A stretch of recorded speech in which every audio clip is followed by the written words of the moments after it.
everyone! Thank you for joining us on another episode of Remarkable Spirit, Memories of a Medium. My name is Gabrielle Gardner, and I am a medium. This means that I see, feel, and hear the souls of those who are no longer residing in a physical body, or in more traditional terms, they have died. Death as I have come to know it most definitely is not the end, it is simply the turning of a page after completing a chapter. Over the course of these shows, I would like to take some time to tell you about some of the most remarkable souls that I have encountered in this spirit work, and I would love to share their even more remarkable stories with you. I would like to introduce you to a hero. She doesn't wear a cape, and she doesn't have big muscles, but she sacrificed everything to better the life of another human being. She has one of the most beautiful hearts and spirit that I've ever had the privilege of connecting with. And her story deserves to be told. So I need you to say her name now with me. Julya. Her name was Julya.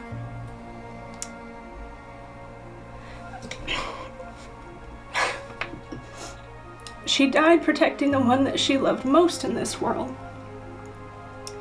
And I need you to know Julya. I need the world to know Julya. Because you see, Julya had become nameless. She had fallen through the cracks. But I remember her. And today we will remember her together. She was beautiful and strong and protective and full of fierce love. That was Julya. She fought so hard to live, not fighting for her own life, but fighting for the life of another. A young girl that she loved like a sister. Julya was a victim of human trafficking crimes. And while it is hard to talk about and look at these cases, we must look at them so that we can begin to heal it. We must do what we can to stop these crimes and end these patterns of systemic abuse and violence within our society. I know that it hurts to look at it, but let's be strong together and do so that we can begin to rip human trafficking out by its roots. We can make a difference within this. One of the forms of remarkable spirit that I encounter is when spirit takes a soul out of a vessel prior to the moment of their passing. The guides and the angels surround those who are suffering and remove them from their body so that they don't need to experience the tremendous suffering that their vessel is experiencing. These moments are both beautiful and excruciating to watch. It is a gift knowing that Spirit has this ability to do this for us, to reduce our suffering. But being in these situations, it changes you.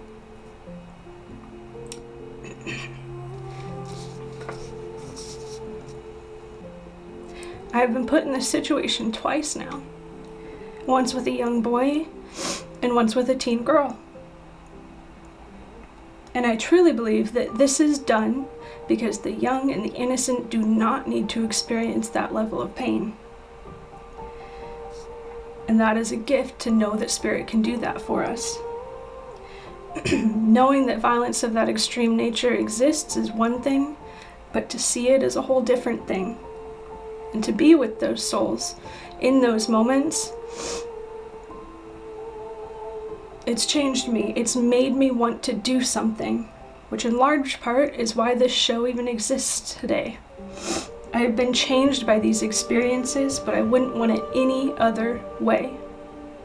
Seeing it makes you want to stop it, makes you want to do anything that you can to change what is happening in our world so that children no longer experience this violence. And the only thing that I know to do with these feelings and the images that are now stuck in my head is to tell you their story. Because they deserve to have their names spoken. So today I'm going to tell you Julia's story and keep her energy alive through memory so that you too can know her bravery. So this is the journal that I use to record my experiences with spirit. And today I'll be sharing parts of the entries that I made while I was with Julia. I edited out a lot of the graphic parts. And this entry is unique in that much of it was written real time as automatic writing, which is a way that a lot of mediums channel. And I realized while this was happening with Julia that I could use automatic writing to keep the connection stronger for longer. So the tense might change. Some of that is as I was writing it while I was with her, and some was the moments right after. While on the way home from acupuncture, around 10:30 p.m., I felt the young girl again who was having the same experience as the young boy I encountered, who needed to have a time out of body just before his passing. This is the second time that I have felt her. She is a young teenager. She has light pale skin, a round face, and dark brown hair. When I asked guides to tell me her name, she gave me the name Yosina. The guide showed me that this is not her name, though. It is the name of one of the girls that she is protecting. She regularly offers her body to men so that they do not take Yosina, who is much younger.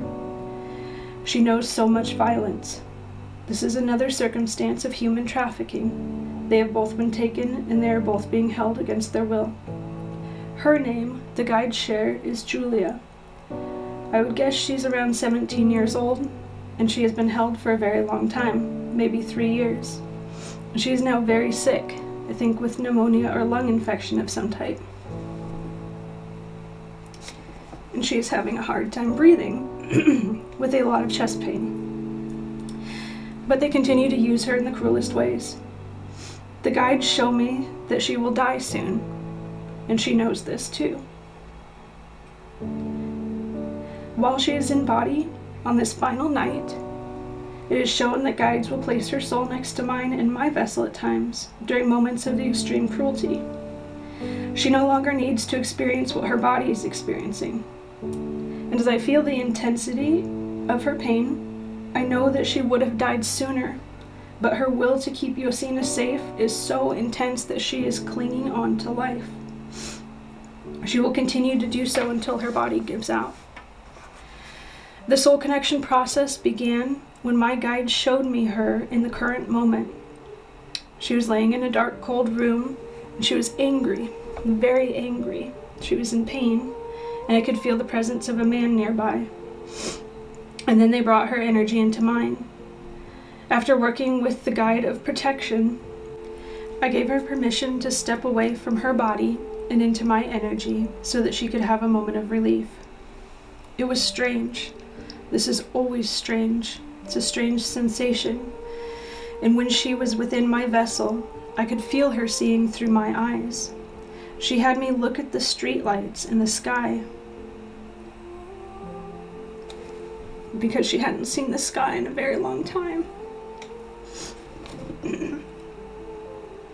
My body became still, and I had to focus on breathing to keep my body from resisting the foreign energy. And I asked my guides, and they said that it was safe. I asked an angel to come near so that she could feel their energy. She hadn't felt anything like kindness in a very long time, and I felt her already begin to embrace the angel, who was offering warmth. I told her, "You're safe." And she said, "I am not safe." I said, "That's just your vessel. Your soul is safe when you ask to be with spirit." I said, "You don't need to experience what your body is experiencing in this moment. And at any moment, it has now been set in motion that you can call on spirit to allow you to stop feeling what your body is feeling." She understood what I was trying to say. She had me roll down the window because she wanted to feel the fresh air.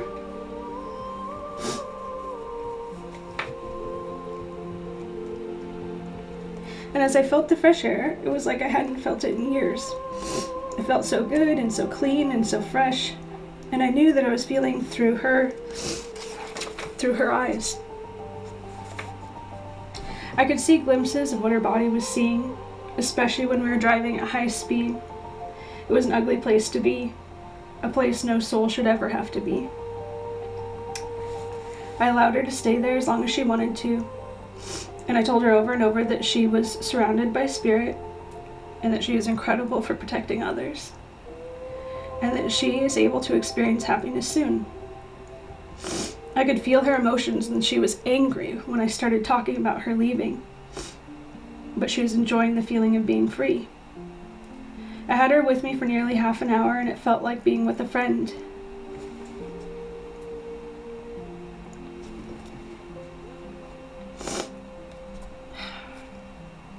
Even while dying, her energy was protective of mine, making sure that my body was guarded by guides so that nothing else could come into the open energy field. She has such pure, kind heart and energy, and that was why she was being gifted the assistance in this moment. She had more than earned the respite. She's so fierce and loving of Yosina and the other girls that she regularly protects. In this moment, I feel overwhelmingly conflicted because I want to tell her that it's okay for her to let go. But I know she isn't ready to part with Yosina. I have so much love for her that it doesn't make sense, and I know that I'm feeling the energy of spirit in this moment. It's an unexplainable love. It's so warm and loving and bright and comforting. I feel Julia's energy leaving mine and re-entering her body as the man left the room that she was in, and I felt the connection fade at around 11:30 p.m., but I know that we will reconnect soon.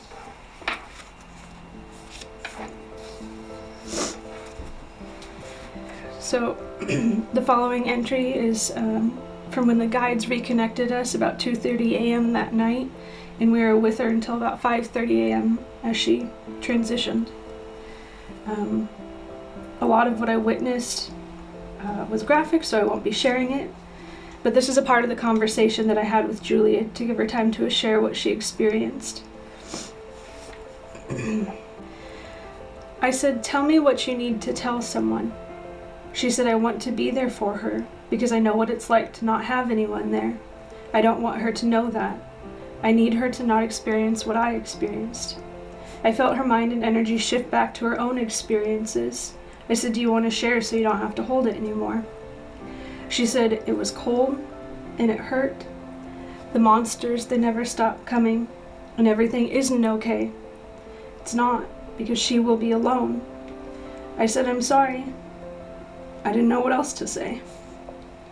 I felt her life force energy fading and said, "You don't need to stay anymore." She said, "I have to. You can't tell me that she will be safe." And I said, "I know that I can't."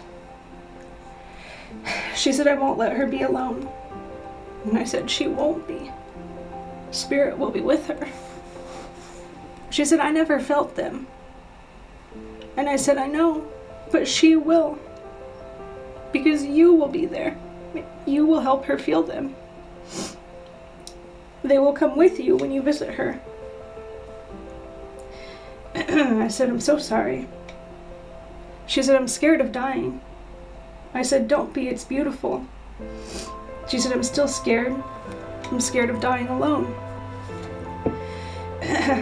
I said, "You won't be alone. There's a lot of us here with you." She said, "The room's empty." I said, "But does it feel empty?" She said, "No, not anymore." I said, "That's because there's so many of them there with you." A little later, she said, "He likes to see fear, but I won't let him see it." I said, "I know you won't." She said, "The monsters will still be here when I'm not here." I had absolutely no idea what to say in that moment. What do you say? I was so lost, and I was sick from the images that I had been seeing and the energy that I was feeling. And all I could think to say was, "You gotta trust the angels." She said, "I'm tired." I said, "That's okay. You can rest now." She said, "I don't want to." I said, "I'm sorry. You can stay here while you can, but you don't need to be in that body anymore." She said, "He's here now. And I said, I know, just ignore him. I said, you don't need to go back there until you're ready. And then you'll need to be there for a few seconds, that's all it takes. I was so scared for her in that moment, and I just didn't know what to say. And I didn't know how to do it, and I didn't feel like I was making a difference. And I knew that I wouldn't be able to help Yosina, and I felt hopeless too. And I turned to my guide who was there, and I said, how do I do this? I know why she won't leave, it's bad. And I feel how protective she is and how afraid she is of what will happen to Yosina. And I can't tell her it's okay, because it isn't. And my guide said, one at a time is the only way that you will ever be able to do this. You have to do this one at a time. That's the only way anyone can do this work. He said, you need to let Yosina go, because it can't be changed in this moment.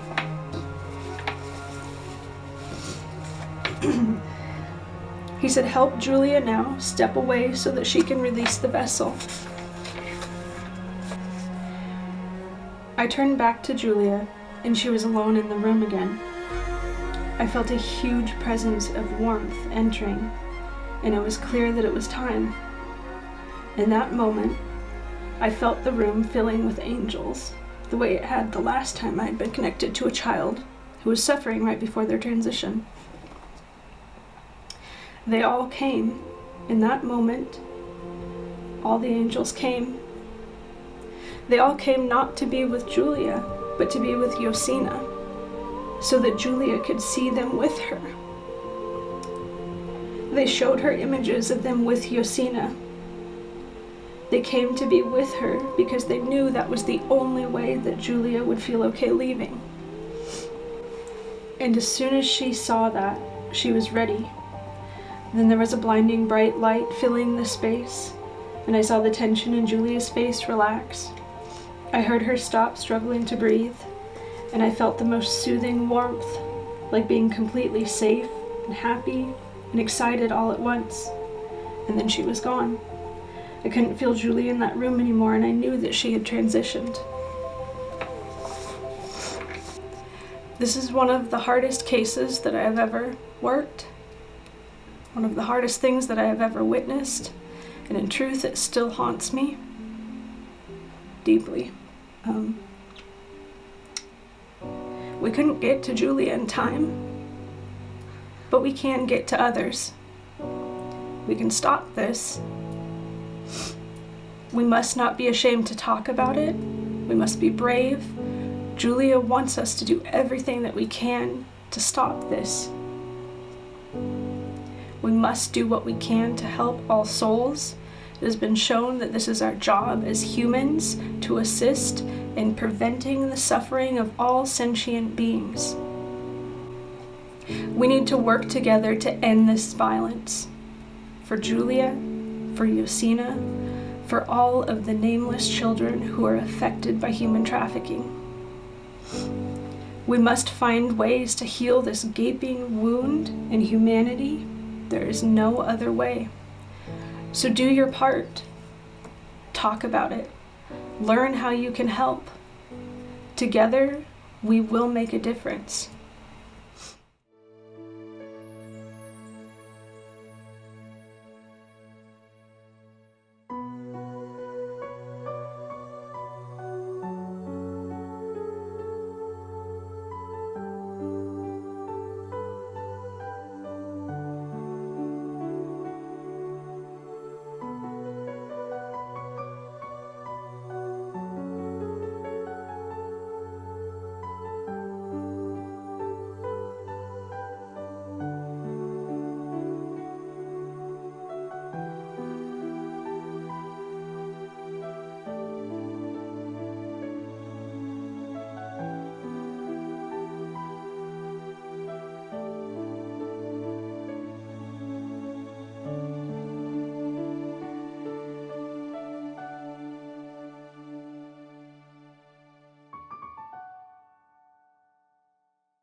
Meeting Julya has forever changed my life. Julya is a hero. Julya deserves to be remembered. She fought for every breath, not wanting to keep her own life, but to protect another.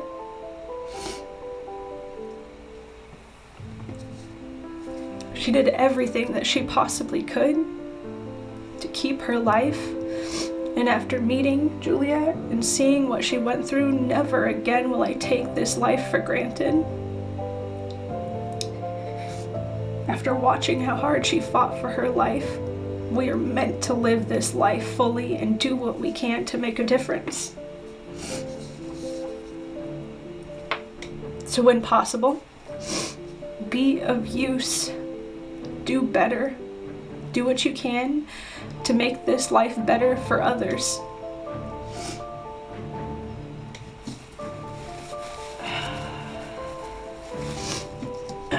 And enjoy this life. It is a gift. We are meant to enjoy it. We are meant to have fun. We are meant to experience happiness and love and all of the wonderful things about life too. Live a full life. That is what Spirit has shown. We're supposed to live a full life. So don't waste yours when there's others out there fighting for breath and fighting for their freedom. Please share the remarkable spirit of Julya and Yosina. Honor her life, honor their lives, honor the lives, honor the lives of all the children who are still out there. Julya now rests in a place of peace and love and bliss and happiness and all the things she was meant to have in this life. But there are others who still need help. Please see how you can help in fighting human trafficking. You can make a difference. Even just 10 minutes of energy makes a difference. Energy is powerful. Julya was powerful. Julya made a difference. And she continues to make a difference. And you can too.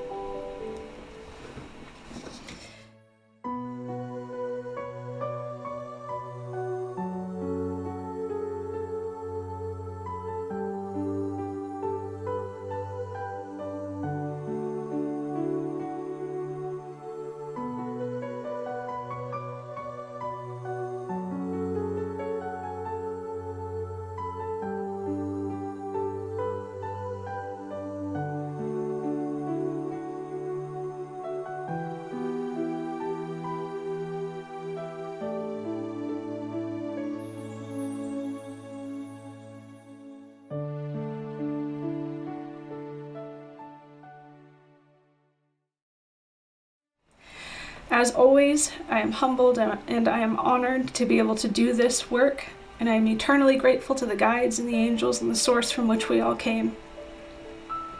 Spirit is amazing. My name is Gabrielle Gardner, and this has been another episode of Remarkable Spirit. Please join us again next time to hear more about how Remarkable Spirit is all around us.